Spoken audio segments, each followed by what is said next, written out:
Good morning, everybody. This is Joe from PrepAgent. How are you all doing? It looks like we got 15 people here, so I assume a few more will be coming in the next few minutes.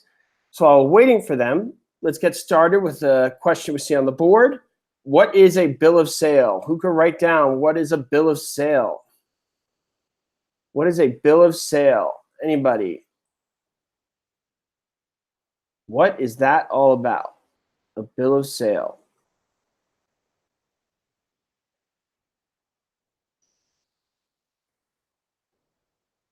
What do you guys think? A bill of sale is something that is used to transfer personal property. The bill of sale transfers personal property. Okay, good job. It is evidence of the transfer of personal property. What is used for real property? Who knows what is used for real property? And you guys know what is used for real property?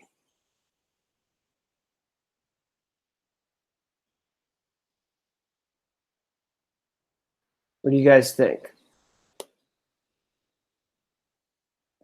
So on real property, we would use a deed. A deed, good. A deed would be used for real property. Okay, so you have a deed. There's different types of deeds. What type of deed is used for the quickest transfer of real property? What type of deed is used for the quickest transfer of real property? What do you guys think? What type of deed is used for the quickest, most expedited transfer of real property? And that would be a quitclaim deed. Quitclaim deed. Why is a quitclaim deed so fast? What makes a quitclaim deed so good for transferring so quickly? Like, what is it about a quitclaim deed that makes it so it can be transferred so quickly? Nice job, GOT. There's no warranties, no expressed or implied warranties. Basically means what you see is what you get. Right? The other types of deeds that do have warranties is the special warranty deed and the general warranty deed. What is the difference between a special warranty deed and a general warranty deed? Anybody know? Who knows the difference between a special warranty deed and a general warranty deed?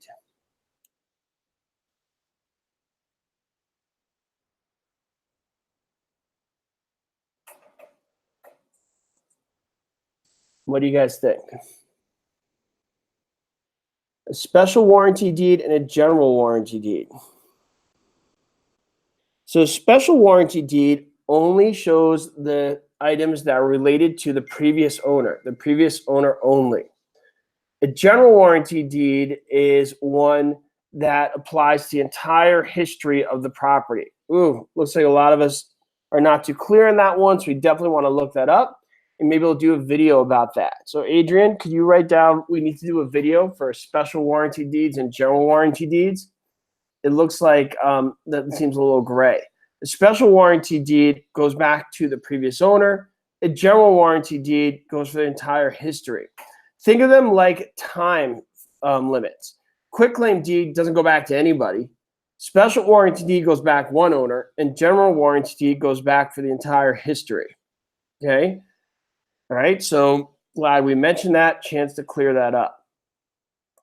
All right, let's do another one here. Building codes. What's an example of building codes? What are building codes all about? What are building codes all about?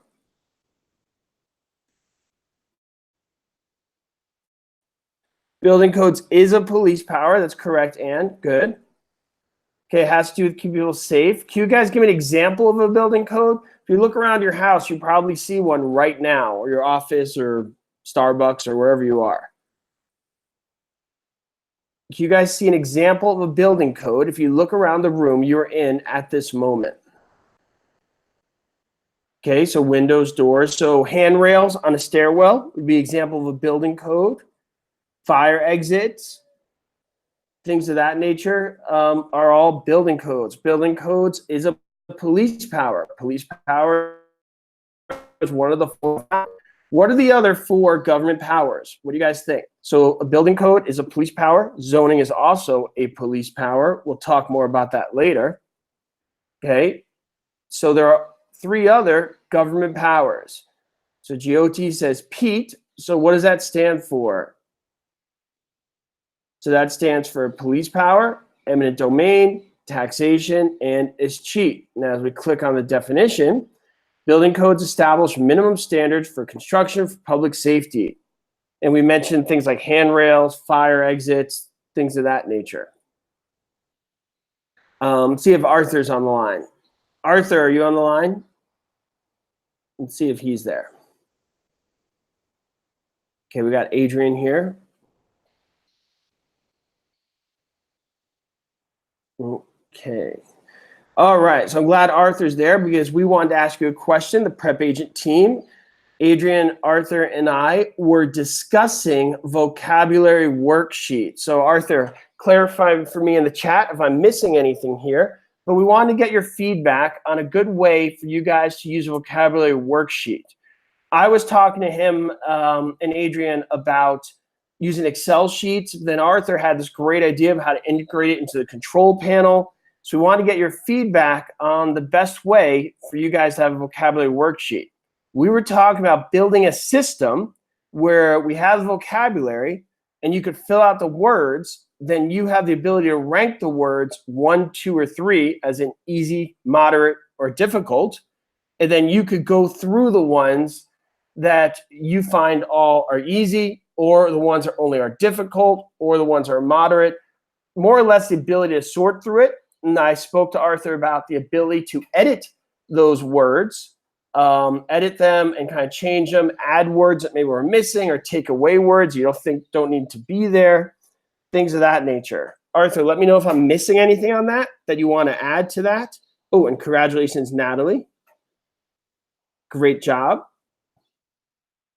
So yeah, Arthur, Adrian, if you want to chime in a little bit on that, if I'm missing anything, let me know. So Arthur says, basically do it on the site instead of a downloading document. So we really want your guys' feedback because we always try to modify this to make this as good of a product as possible for you guys to use. We want to make it very user-friendly because it's not just about the information. It's about the format and the way the information is set up. So it's set up in a way that's the easiest for you guys to learn and the easiest for you guys to sort through the information and understand it and be able to apply it to your exam. So if you guys have any feedback there, let us know. I know I'm catching you guys off guard. So if you have any more feedback on this issue, this is something we are currently working on. Please send us a message through the website on prepagent.com. Adrian, if you got a link to that contact page, I'd appreciate it. You could send us a link there because we definitely want your feedback because we're trying to improve our vocabulary worksheet system. So if you guys have any feedback on that, let us know.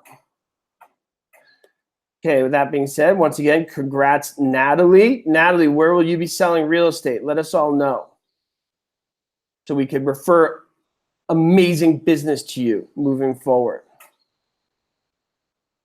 Okay, Audrey says being able to have it interactive online as well as the ability to download and print option sounds good. Thank you, Audrey. That's good. We definitely want to be able to printable. Ann says, I like vocab questions better than the flashcards. Okay, well, we have both there already. So that's already in our system. Okay, and if you guys want to buy real estate in Central New Jersey, look up Natalie Jimenez. She's ready to rock. Right, Natalie? Okay, so with that being said, let's move on with our vocabulary. So we have on the board a trade fixture. A trade fixture. Who knows what a trade fixture is all about? A trade fixture.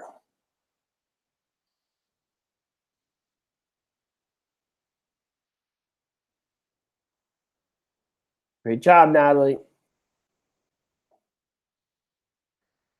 Okay, so Mike says personal goes with the person of the trade. Good job, Mike. Personal property. A trade fixture is definitely personal property because it's meant for a business office. So it goes with the owner even though it's immovable.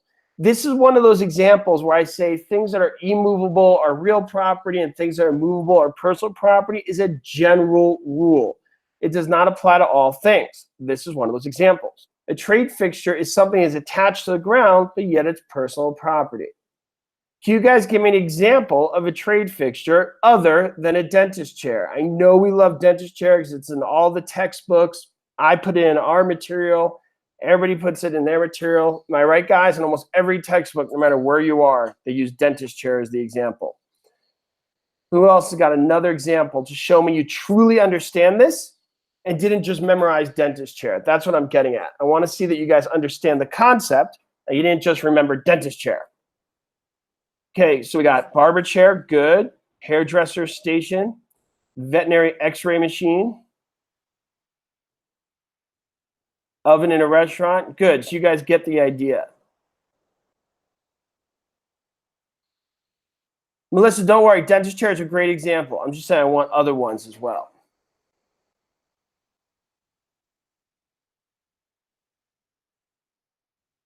Okay, so trade fixture, personal property is part of a business office. Good.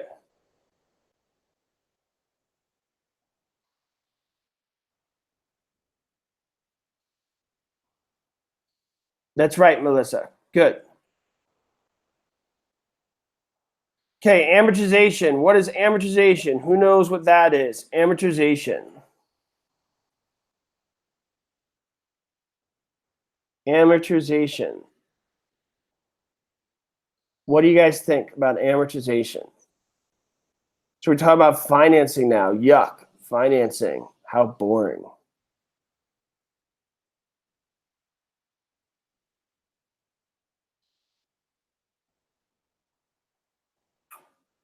Okay, Bill says monthly installments. Jenny says the payment of the principal on the loan and the interest. Good.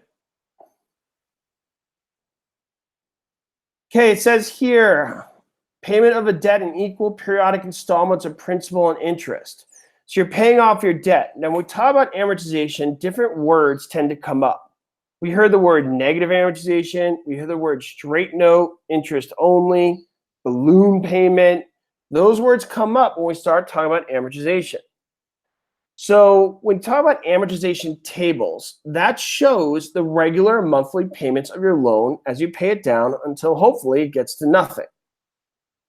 Every once in a while, you see something called a balloon payment. What is a balloon payment? What do you guys think a balloon payment is? What do you guys think a balloon payment is?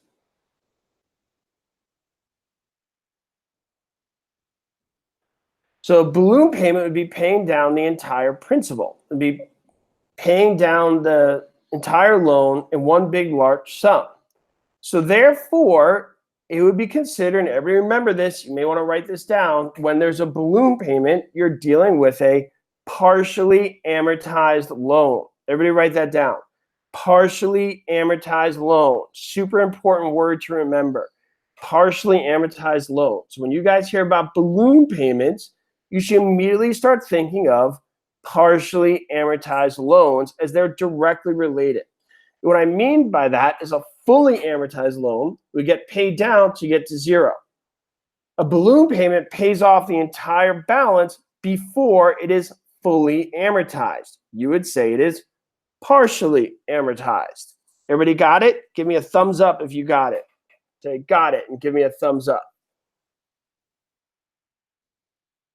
All right, so we got partially amortized loan. Now, the other things that come up amortization is this thing called negative amortization. Have you guys ever heard of negative amortization? Negative amortization.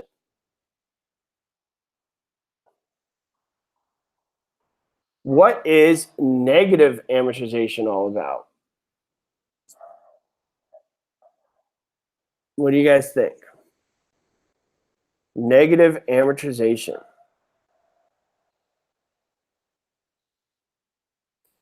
So negative amortization is when you don't cover the full interest.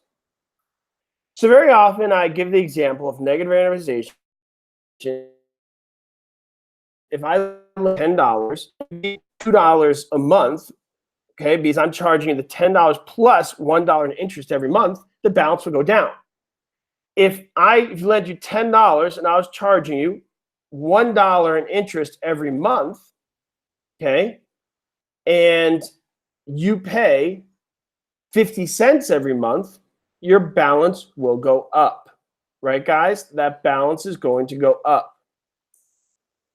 So at the end of, let's call it 10 months, you will owe me $15 in that scenario. A straight note, interest-only note, would be if you only paid that $1 every month. So then your debt stays the same. Everybody got it? Okay, hopefully that makes sense for everybody. Seems like you got the concept of negative amortization. Okay, don't forget to write got it, so I know you're with me. Everybody with me? Right, I'm with you. If I'm going too fast, let me know. I'll repeat something if need be. Okay, so now we're shifting gears away from financing and we're getting more into practice.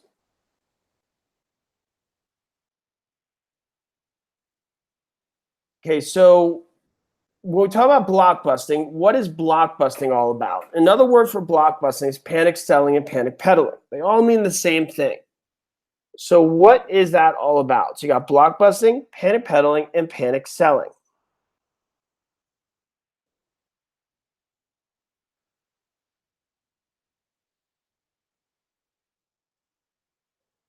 So that is a form of discrimination as a way to solicit sellers. So when people say those people are moving to town, you better sell your house because prices will go down, crime will go up, yada, yada, yada. It's a form of discrimination, okay? And it's used to solicit sellers. Now, if we reverse this and this discrimination is used with buyers, for example, saying, oh, you're one of those people, you need to live there. That's where your people live. What would that be called? What is the word that comes up on the exam when you're discriminating when working with buyers? Correct. That is steering. So we have working with sellers, buyers, and the last is financing. So I turn to you and say, oh, you live in that area? Well, this is going to be your financing. We only do deals for people in that area because, you know, those people live in that area. So that's going to be the deal over there.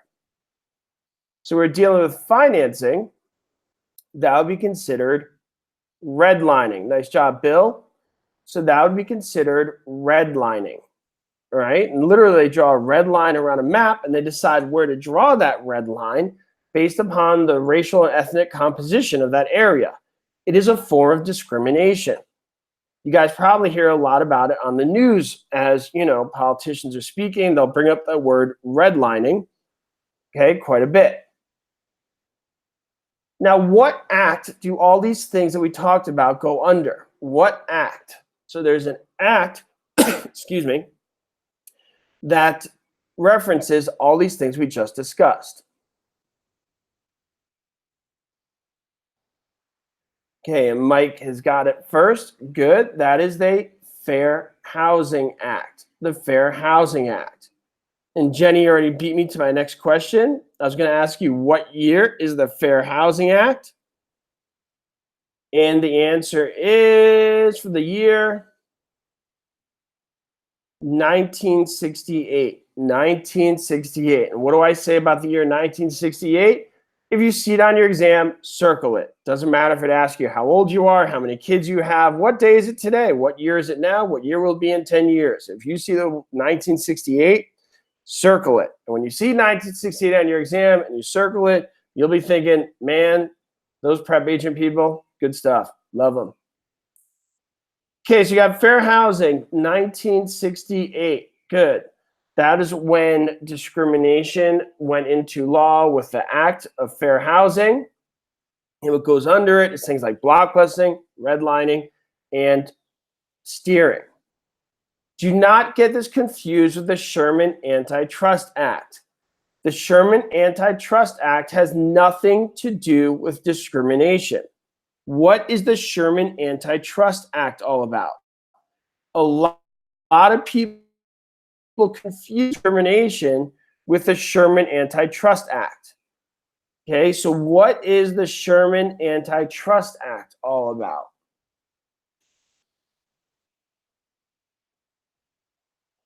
Ooh, congratulations, Kelly. Good job. Yay, Kelly. Congrats, Kelly. So what is the Sherman Antitrust Act all about?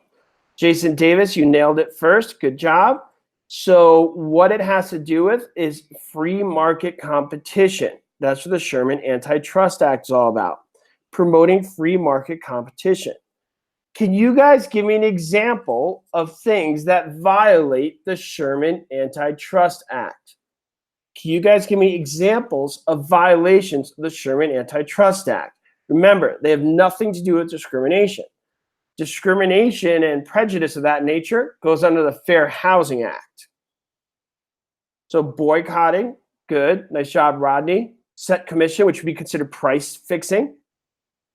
Okay, so group boycotting, price fixing, geographic sectioning off. Not so much loans. Well, in a way, it could be loans. I guess I could work, Melissa, if you guys do price fixing on loans. Yeah, so I guess, yeah, that could work. It's basically trying to stop monopolizing of areas.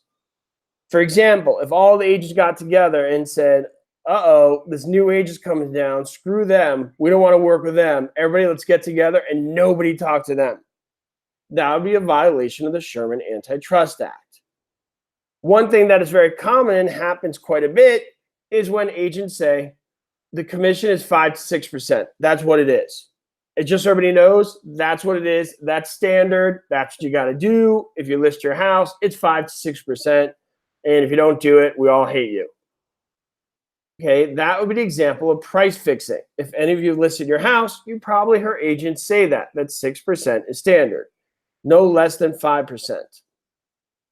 Okay, so that would be a violation of the Sherman Antitrust Act.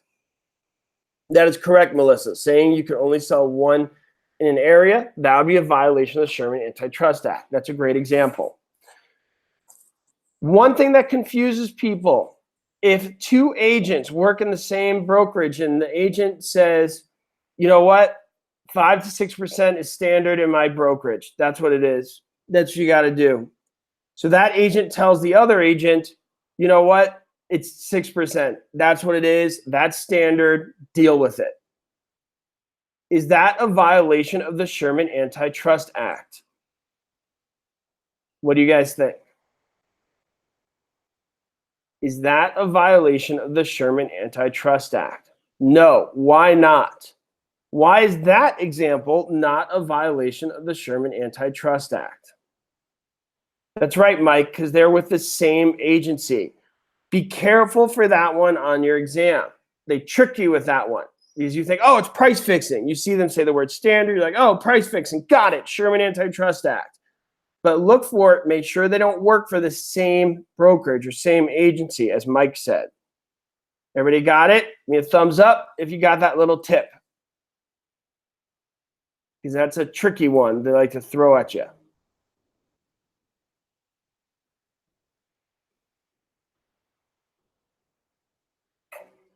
Okay, so now we're moving on to appraisal, also known as valuation and market analysis. We're looking at a word on the board that applies to depreciation. There's 3 ways your property could depreciate. One of them's on the board. What are the other 2? What are the other 2 ways your property can depreciate?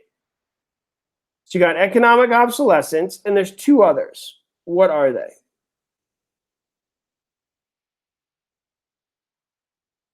So you have economic obsolescence, and Trish says functional and physical. So you have economic obsolescence, functional obsolescence, and physical deterioration. It's important you remember the complete names. If they ask you which of the following is not a form of obsolescence, you'll know to answer physical deterioration. Okay, that is not a form of obsolescence. Obsolescence is a cause of depreciation. It's not a method for calculating it. In other words, there's no formula to figure out how much your property declined in value based upon obsolescence. It causes it but it's the method of calculating for it.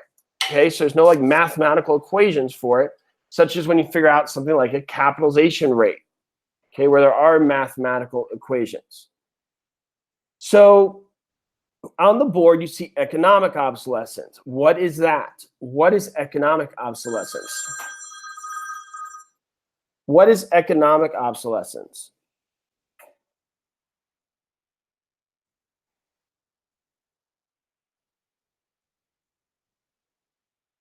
What do you guys think?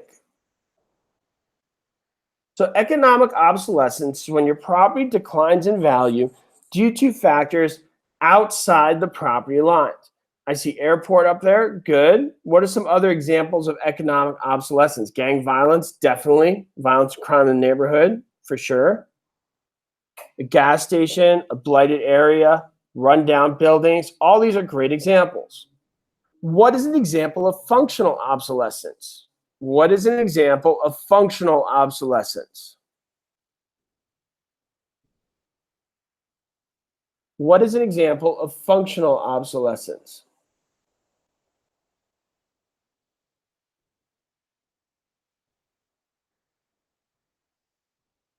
What do you guys think? Functional obsolescence. So functional obsolescence would have to do things like a 4-bedroom house and a 1-car garage. Good example. 5-bedroom house, 1-car garage. Basically has to do with poor design, as you guys are mentioning. Good. So it's poor design. All right. Excellent job, guys. And last but not least, you have physical deterioration. What would physical deterioration be all about? Anybody? Physical deterioration. What is physical deterioration?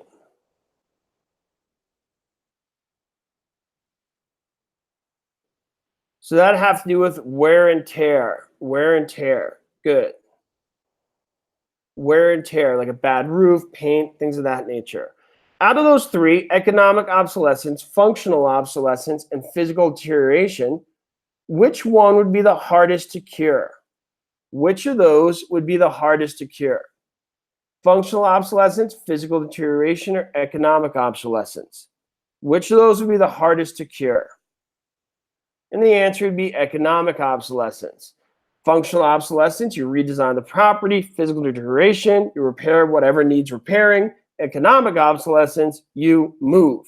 Generally speaking, you move. You could get on like community watch boards, things of that nature. You could petition the government. But generally speaking, when there's economic obsolescence, you just move to another neighborhood.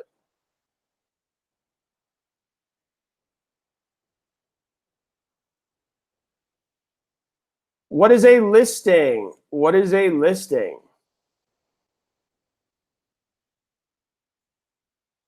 Who here knows what a listing is all about? Bill Davis says, what is it when property value goes up because of a new parking or something? Will that be a form of appreciation, Bill?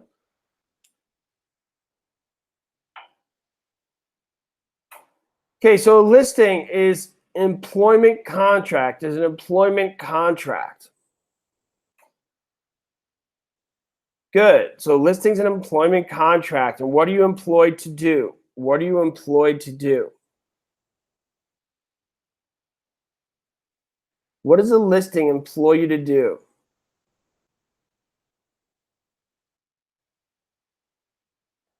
So it employs you to find a buyer, find a ready, willing, and able buyer. That's what a listing employs you to do. It is not a contract to sell the house. Contrary to common vernacular, when most people talk, they say, I'm going to list it, I'm going to sell your house for you. But technically speaking, you're not getting hired to sell a house. Why are you not getting hired to sell a house? Why, technically speaking, are you there to find a buyer, but not sell the house? Why is that? Who knows? The answer is very simple. Let's see who could get it. And that's right, Sheila. Nice job, Sheila. It's not your house. You don't own it. You can't sell it. You could just bring a buyer to the table. You're not the one signing off on it, and you're not the one who's going to get the money from it, et cetera, et cetera. You're not selling it. You're bringing a buyer to the table. Well, figuratively speaking, it's not always a literal table, although it can be. Okay, so listing a contract to find a buyer. Listings, generally speaking, go into two categories. What are those two main categories for listings? What do you guys think? What are the two main categories for listings? So the two big categories I'm looking for are exclusive and non-exclusive. Exclusive and non-exclusive. Exclusive and open. Good job, Sheila. So open means the same thing as non-exclusive. Good. So exclusive and non-exclusive. What does exclusive mean? What does exclusive mean? Just like in a romantic relationship, it's not much different. When you're exclusive, it means what? What do you guys think? Exclusive means a relationship with only one. Okay, a relationship with only one broker. Open listing, just like an open relationship, means you can have a relationship with many. You can have a relationship with many brokers. So exclusive listings have a relationship with one broker. Open listings, you can have a relationship with many. Which of those two do not need a definite termination date? Exclusive listings or open listings? Which one does not need a definite termination date? Okay, the open listing does not need a definite termination date because if you're not satisfied with your broker, you can find another one anytime. Where an exclusive listing, you only have one broker. Therefore, during that time, you're committed to them. You cannot work with somebody else. So, thus, there needs to be a termination date for if that person does not do a good job, there needs to be a time where you can move on to somebody else. Okay? So now the exclusive listing goes into two subcategories. There's two types of exclusive listings that we talk about to help you pass your exam. What are they? So there's two types of exclusive listings that we talk about to help you pass your exam. What are they? Who knows what they are? There's two types of exclusive listings we talk about to help you pass your exam. So we got exclusive agency and exclusive right to sell. Good job, everybody. Exclusive agency and exclusive right to sell.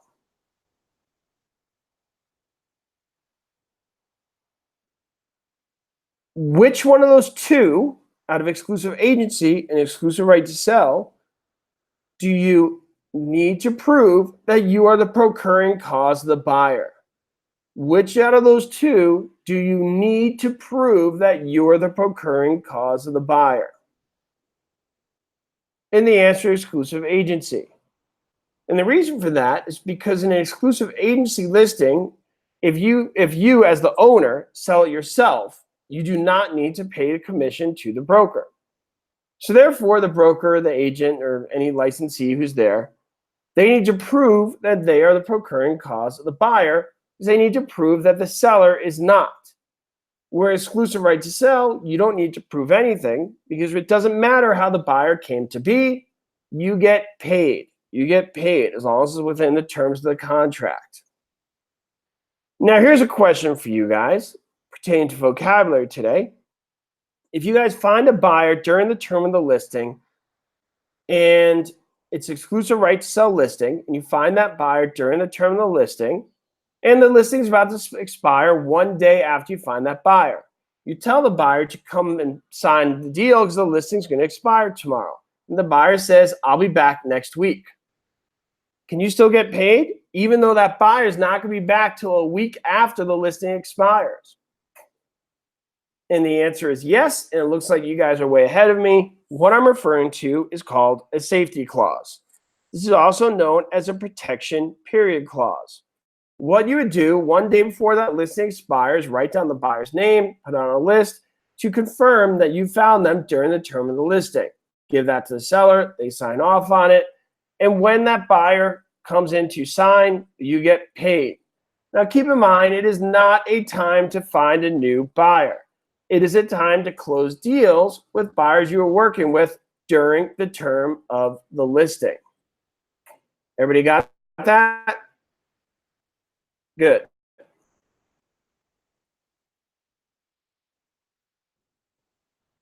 Okay, so the next one on the board, exclusive agency listing, and we just spoke about that, so we should all write very quickly what the definition of this is, as we just mentioned it. So we should all be able to nail it down pretty well. What do you guys got for an exclusive agency listing? We were all paying attention. We should know this one. Okay, there is one broker, but a little more than that.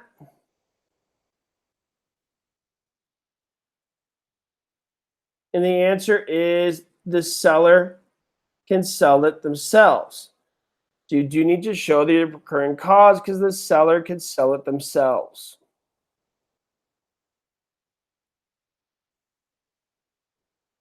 Okay, good.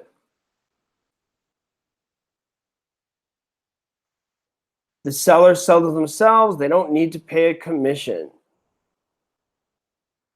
Intestate. What does intestate mean? Intestate.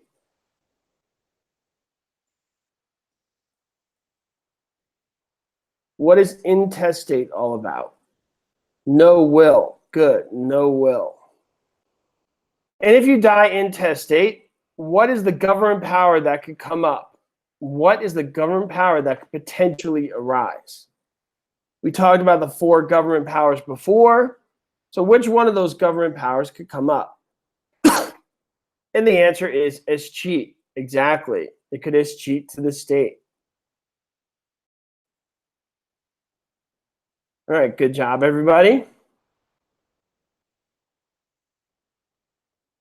Market data approach. Market data approach. What's this all about?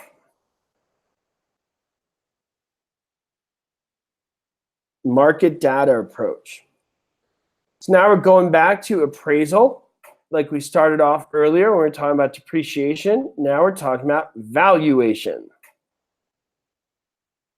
So this is comparing prices of similar homes, or really comparing prices similar to anything. This could apply to shoes, apples, or hats, and homes, whatever you want it to be. This is simply comparing something similar to find a price of the subject item or the subject property, as we talk about for the real estate exam. Now, there's 2 other ways to appraise property that come up on your exam. So we got the market data approach, and what are the other 2? Well, at least the other 2 that I like to talk about. So we got the capitalization income approach, and we got the cost approach.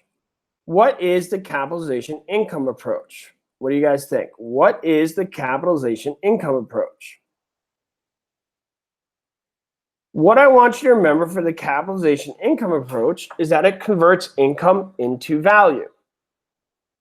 Okay, so use it for things like shopping centers and other type of commercial properties. Use it for rental properties. Good. So that's the capitalization income approach.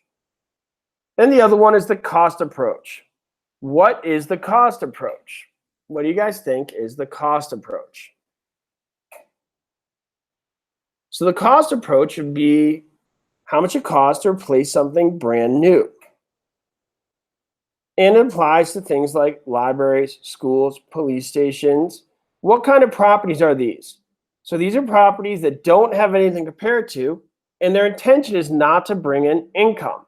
There's a word I like to use for these types of properties. What is it? These are called special purpose properties. Special purpose properties. And we're referring to properties that don't have comps and don't bring in income. Now, would the cost approach be better applied for an old building or a new building? What do you guys think? Would it be more accurate on an old building or a new building? What do you guys think? Would it be more accurate on an old building or a new building? Good. The answer is a new building. Because remember, you're talking about how much it would cost to build something brand new. And if something actually is brand new, you could probably replicate it pretty spot on. But if something's much older, you got to take into factor things like depreciation, resources, materials that may not be available anymore. There's a lot of things that could change, and therefore there's a lot more room for error. Okay, so the cost approach is better applied to new buildings buildings, not old ones. All right, guys, so that's it for today. I hope you guys had a great webinar. You guys can message us through the website if you need anything. We will be back on Monday, ready to rock. And I will talk to you guys then. Okay, so I hope you guys have a great day. And yes, Ann, you'd use the cost approach for that in that situation if your house burns down. Okay, have a great day, guys. Great weekend. Remember to go to open houses. Go to open houses, everybody.